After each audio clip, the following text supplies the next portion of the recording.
As Christians around the world celebrate Easter this weekend, 60 Minutes has a fascinating report by correspondent Bob Simon as he takes us to what some believe is the single most sacred spot on Earth. It's Mount Athos in northern Greece, a place that hasn't been visited by a camera crew for 30 years. So you look at that video and it's almost impossible to imagine just getting there. What was it like to get to the place where you covered this story? Well, first of all, it took a couple of years of trying to convince the monks to get us there, because their whole way of life is to stay away from the world as we know it. So they don't like journalists much at all. But we had done a story earlier on the patriarch of the Greek Orthodox religion, and he sort of liked us. We got along. So he put a little pressure on the monks. He greased the wheels. Exactly. So that's how we got there.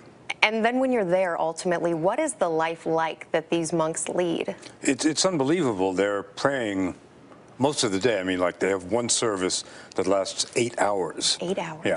And when they're not praying in church, they're praying in their cells, which is what they call their small rooms.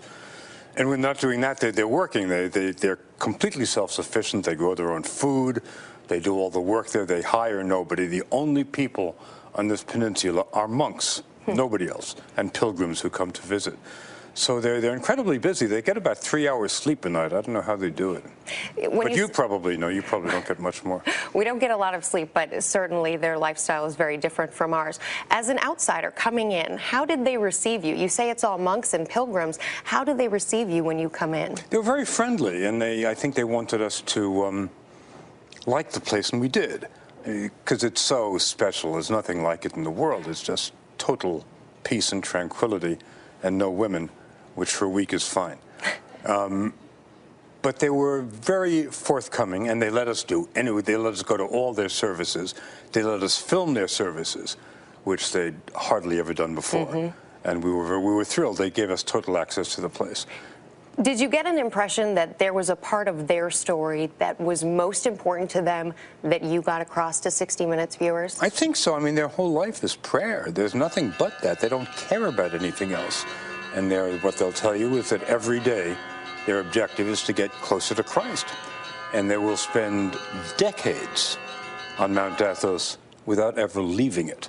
They don't like to leave it. Say, occasionally somebody will need medical care and will have to leave it. But they feel very uncomfortable when they come to our world.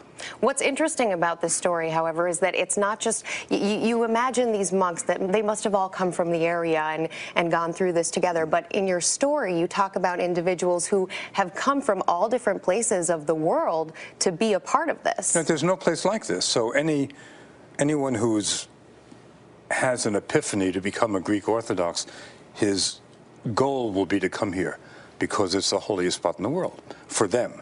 And no one is in second place.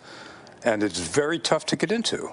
And you don't just apply and get in. It takes years of being a novice. And they're very picky. Well, it's incredible that you were able to make it past that doorway to show us something so new. Bob Simon, thanks so much for being with us. We appreciate it.